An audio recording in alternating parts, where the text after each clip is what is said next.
What's up, guys? I'm back with a new video. Today's topic we're going to go over is Chelsea Grin.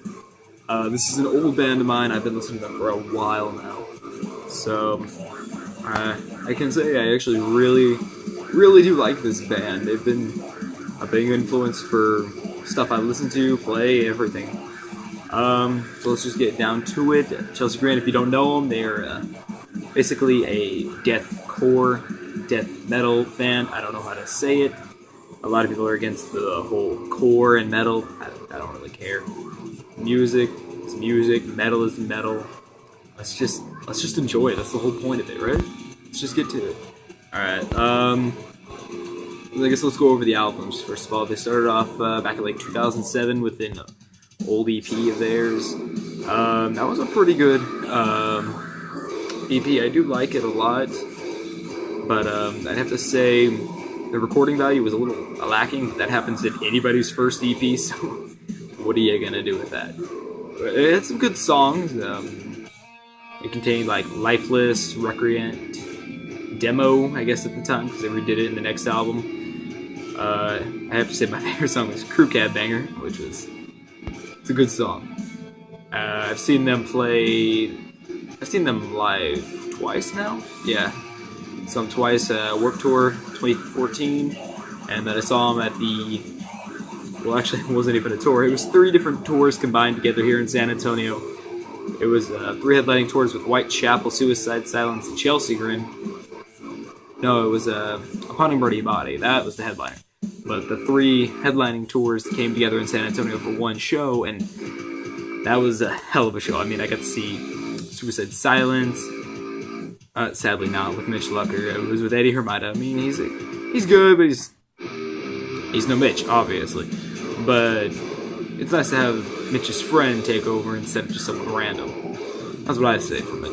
Let's see, I had Suicide, Whitechapel, Black Dahlia Murder, Chelsea Grin, Upon a Burning Body. That was a hell of a concert. I forgot who else was there. There was another band. Well, a couple others, but one other one I was really like. But getting off topic here, let's get back to it. They played that song live. Warped Tour. That's what I was trying to get at all along. Let's move on to the next album, Desolation of Eden. My personal favorite album. This is the best band lineup they had at the time. These were, in my opinion, honestly, the best members. They wrote the best riffs, everything. Best guitar parts, drums, everything. And then Alex, his vocalist, his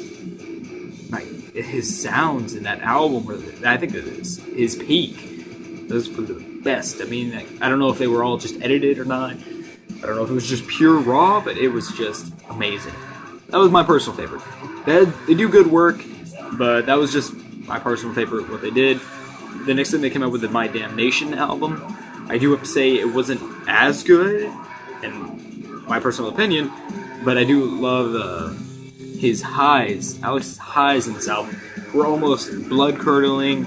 They almost just sound painful to do. In the song Oblivion, you know the chorus? My God, that was a beautiful part of it.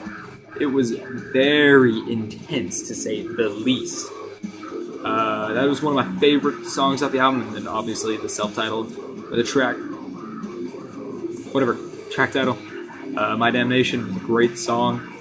Then they came out, it seemed like they had gone like hidden for a while, not much touring. And then they decided to come out with the Evolve EP. And it was a really different lineup. They had taken Jason Richardson, that was Born of Osiris's lead guitarist for the longest time, and then he left the band. I think he went to All Shall Perish for a little bit, and then he went to Chelsea Grin. He really changed it up. I have to say, Jason, he really changed up Chelsea Grin for how they write music, how they sound today. It was just him alone changed a lot of the sound, and then the fact that I think 2 more guitarist changes. Chelsea Grin has had a really bad reputation with changing members, which is one reason that they keep losing fans, I believe, and then gaining some, and then losing them with the next album. They just keep changing every album. Alex, he changes his highs and lows every album. They're different vocals coming out. Yeah, album, the EP, the album, it's just always different. But, you know, I stick to them because they're awesome. Alex is the only member remaining in the band since the beginning to the end. I don't know when. Oh well, they're not ending, but they've been great so far. I love seeing them live because they still play their old stuff and they do it just as good. So that's good. But their new stuff it's changing a lot. In the okay, my music stopped. In the Evolve EP, they introduced some clean vocals for the first time ever, and that was a big caused some controversy there with the song Lilith and Don't Ask, Don't Tell. It's changed a lot.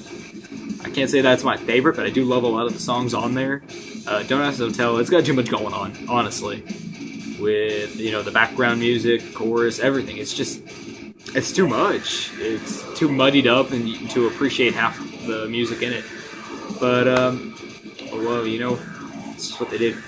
Then they stuck with the EP for about 2 years, and then finally they came out with their newest album, Ashes to Ashes, that came out early this year. Summer this year, a little bit before. And I actually have the album right here. I have to say, this is probably my least favorite album, to be completely blunt and honest, because their newest guitarist, Jason Richardson, and then the backup rhythm guitarist, I mean, they changed it a lot. They went from a nice deathcore band to they have some gent sounds. It's still good because, you know, it's still got Alex, and then they introduced their new drummer Pablo, who's been doing some backup vocals, but I don't know. Chelsea, what are you doing? Let's go back to the Desolation of Eden album. That was honestly your best album you ever had. And I think I speak for a lot of fans here when they say that was the best. That's where you got them. And then My Damnation was second in line. Evolve. Ashes to Ashes is at the bottom of your list. Come on, man. But I do appreciate it. I'm listening to it. Some songs seem like they go back to their old days, and then some are introducing too much new stuff that's just not for them. But either way, it's still Chelsea Grin. Even though I think every member changed at least 3 times. Every position in the band changed at least 3 different times to this album. So I'm not a big fan of when albums or members change, because it changes the sound almost. I do appreciate when a band can stay together from beginning to end. It just makes it stays to the true qualities. But some bands can change members to stay with the true quality. It's just this band changed too much. I like this album, but it's not the same. It's not the same Chelsea Grin. So maybe they can go back to their old days with some new members, but you know, that's a wish. So, well, I guess I can say one thing I appreciate is they added a third guitarist about 3 years ago. This was an interesting idea. I mentioned this in my last video where they added a third guitarist to just basically add to the fact of a live value playing. So you can have two guitar parts harmonizing against each other, or it just sounds great when they do that. And then they can still have the background music not just by a bass player. So that's always been good, especially in the song Recreant when they have the dual part going down. Anybody who knows the song, you know what part I'm talking about. So it's nice to have not just a bass going through. You want to have some pounding distortion behind the guitar. So that's always nice, live at least. The lyrics are interesting. They have some good meaning behind them, and they also have what seems like no meaning. They have the brutal lyrics where, you know, you just crave that nice, heavy, you know, brutal sounding, you know. Yeah, it's nice to have that brutal sound, brutal meaning, to get those nice quotes from the band. A lot of people like to take quotes from bands, just post them as lyrics, but I mean, I'm guilty of the same. I like to post songs I like and whatever. Don't judge. I like to appreciate my bands. So the lyrics have been pretty good. They're getting a little bit more personal with our newer albums.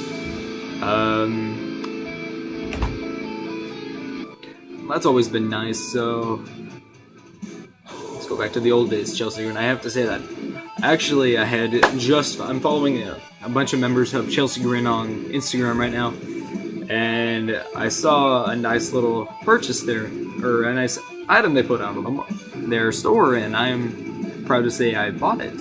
It's coming in the mail in a couple weeks because it's a pre-order album, but I'll save that for another video. I will post it as soon as I get it. Anybody who follows them on Instagram, you know what I'm talking about. They only made 1,000 of them, so that's coming soon. Look out for that video. But that's all I have to say about Chelsea Grin, guys. Comment down below. I want to hear from you guys. I want to hear what your opinion is. I will be sure to respond to it in a video, or I will just directly comment back. So this has been all for Chelsea Grin, and always, guys, rock on.